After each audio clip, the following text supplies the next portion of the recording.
Hey guys, so today I want to take a look at the iPhone 4 with the latest beta. Let's see here, the beta 6, A30 and 30 or 32, blah, blah, blah, because it's the iPhone 4. I've installed latest iOS beta, which is iOS 7 beta 6. This could be the final beta. It's just a smaller beta that should fix some problems with iTunes in the cloud. Sometimes it seems like iTunes in the cloud is downloading random files to your phone and sometimes play unexpected items. And this could just be a critical bug update fix that they just released, because we were expecting this to come next week, but it did come this week and it was only 30 megabytes compared to other updates that's been around it's been around 100 to 200 megabytes since the last update. So we might see a beta 7 in the future, and that wouldn't be surprising because iOS 7 is really the biggest update of iOS ever, so that wouldn't be surprising. But if you don't get that, what we will get, of course, is a GM edition like of iOS 7, maybe on September 5th, or just there in early September, along with maybe iPhone 5s and iPhone 5C and your iPad. But yeah, we'll see about that. The first thing that I have noticed in here is that we only have, I'm not really sure if it was like this before, but when I go to wallpaper and brightness, I only have one wallpaper. No. Interesting. I had some bug that I couldn't go in here. Of course, you don't get the dynamic wallpapers or anything like that. Of course, it's a little bit slow here as well. Let's see if it does have the spotlight lag when we go down. Yes. And you can see here that you can't get this kind of cool blur thing here with the iPhone. And don't say I should go into accessibility and try to fix that. Like that I don't have increased contrast on. If you just go in here, you can see that if I do tap, let's see here how the contrast is at the moment.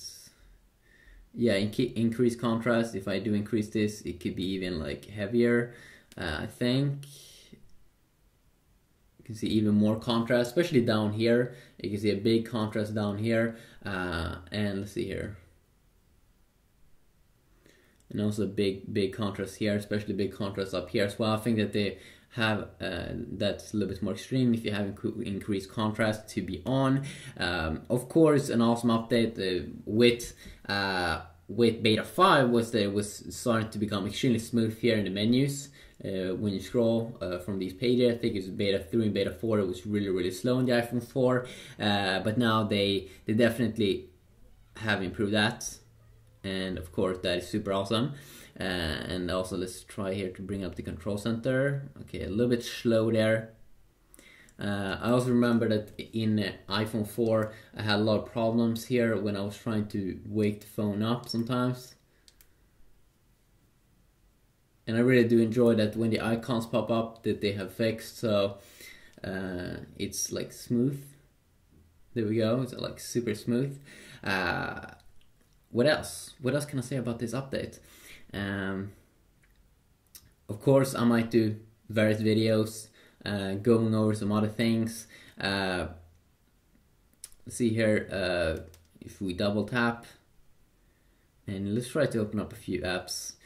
Let's try to see if Maps works, because that didn't work in earlier beta for me, but I did a restore, so it might be working better right now. Of course, you especially don't get Siri on the iPhone 4. Of course, only in the iPhone 4S, in the iPhone 5. See, it also takes some time here to load up the stuff, but eventually it is popping up here. There we go. Of course, we can just change to satellite as well.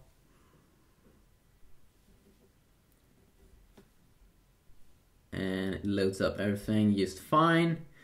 Almost feels like satellite is loading up everything. It's a little bit quicker.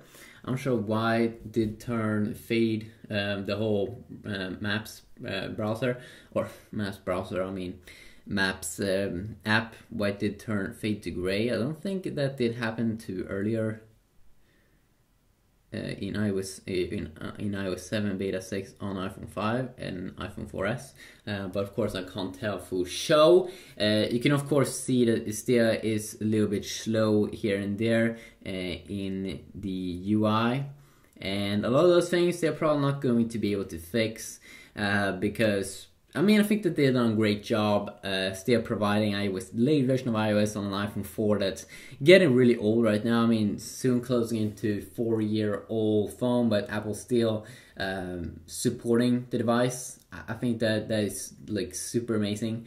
Let's try here to load up. See kind of like the loading time. Here we go. And also I'm connected to my Wi-Fi network, my good quality Wi-Fi network. See here if we can download this as an app here. No.